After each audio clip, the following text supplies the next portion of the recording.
Good morning childrens. GBDL senior secondary school Mishrauli की online classes में आपका हार्दिक स्वागत है।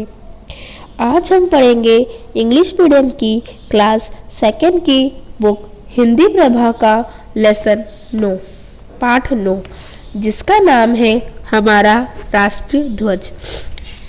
अच्छा, आपको ध्वज के बारे में क्या पता है? ध्वज क्या होता है पता है? झंडा। ध्वज को हम झंडा भी बोलते हैं। हमारा राष्ट्रीय झंडा कौन सा है? तिरंगा है। क्या है हमारा राष्ट्रीय झंडा? तिरंगा। हम सब बच्चे अपन सब 15 अगस्त और 26 जनवरी के दिन तिरंगा लेके आते हैं ना, वो क्या है? अपना झंडा है। ठीक है, तो अब हम इस पाठ में इसके बारे में पढ़ेंगे थोड़ा सा। यह पाठ किस पाठ में क्या क्या है? कुछ बच्चे हैं और एक क्या है? अध्यापक है। तो वो जो अध्यापक और बच्चे क्या कर रहे हैं? झंडे के बारे में कुछ जानकारियां बता रहे हैं हमको। तो हम उसको पढ़ना शुरू करते हैं। पाठ के बारे में। प्रस्तुत पाठ में राष्ट्रीय ध्वज तिरंगे की विशेषताओं का वर्णन किया गया है। यह जो पाठ है इसमें क्या बताया गया है? तिरंगा क्या होता है, उसकी विशेषता क्या है, वह कैसा होता है, तो उसके बारे में बताया गया है। ठीक है, तो अब हम इसको पढ़ना शुरू करते हैं।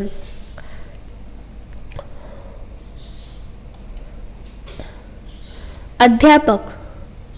प्यारे बच्चों, बताओ हम अपने राष्ट्रीय ध्वज को क्या कहते हैं?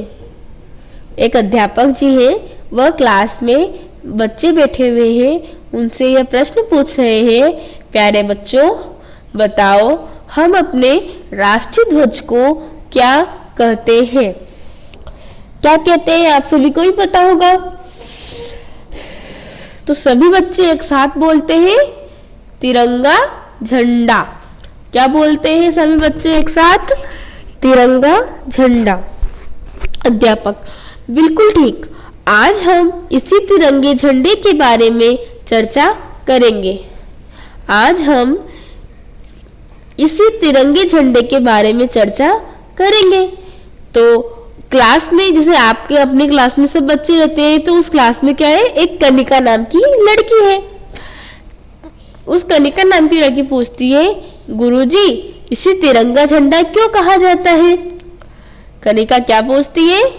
गुरुजी इसे तिरंगा झंडा क्यों कहा जाता है? तो अध्यापक जी जवाब देते हैं। अध्यापक जी बोलते हैं, इसे तिरंगा झंडा इसलिए कहा जाता है क्योंकि इसमें 3 रंगों का प्रयोग किया गया है। बच्चों, क्या बोलते हैं अध्यापक जी? इसे तिरंगा झंडा इसलिए कहा जाता है क्योंकि इसमें 3 रंगों का प्रयोग किया गया है। बच्चों, तुम देखते हो कि इस झंडे में 3 रंग की पट्टियां हैं।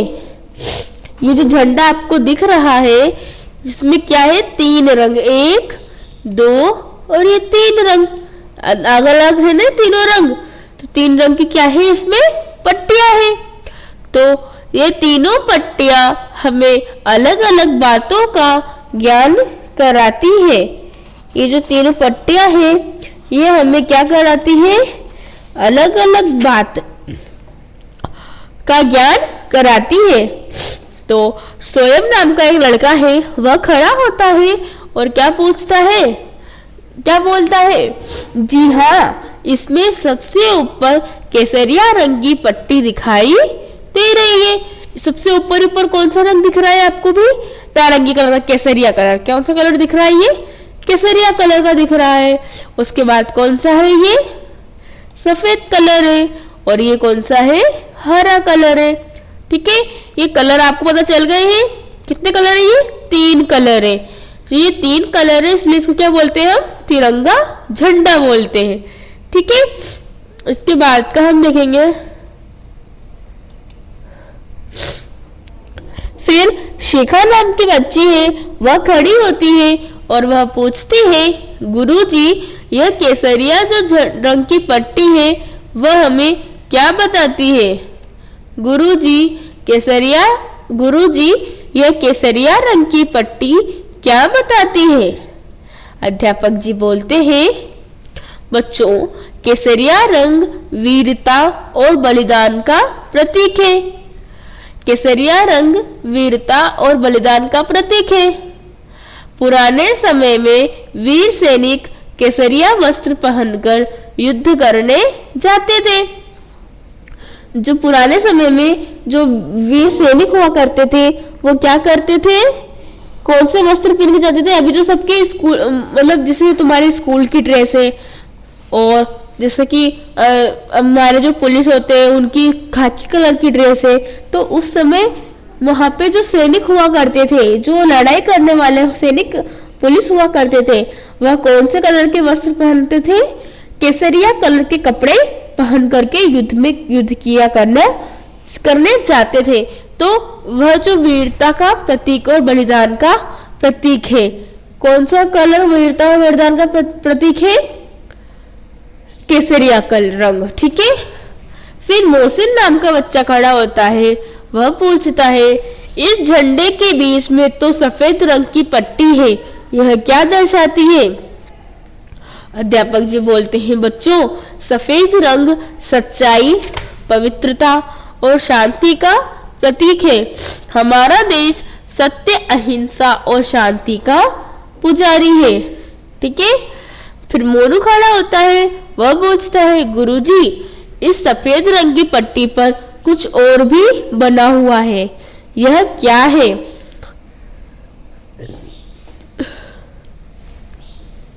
अध्यापक जी बोलते हैं, बच्चों सफेद पट्टी पर नीले रंग का एक चक्र बना हुआ है।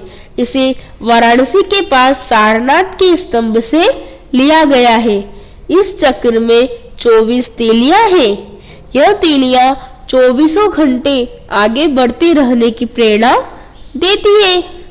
कनिका बोलती है, गुरुजी अब आप हमें सबसे नीचे हरी पट्टी के बारे में बताइए।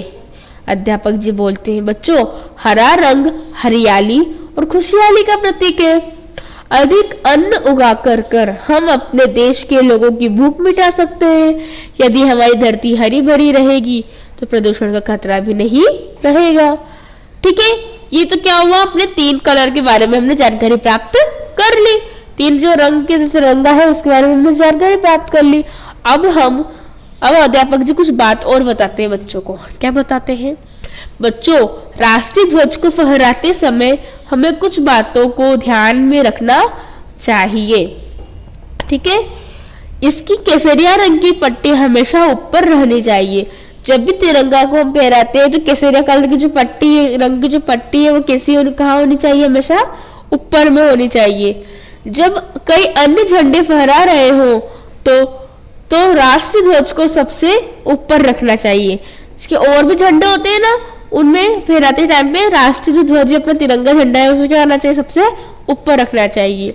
इसे कभी भी फटी अथवा गंदी अवस्था में नहीं फहराना चाहिए। मान लो कोई तिरंगा क्या फट जाता है, गंदा हो जाता है, तो उसको नहीं फहराना चाहिए।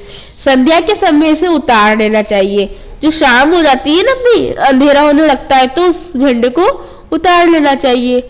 हमें राष्ट्रीय झंडे का सदा सम्मान करना चाहिए।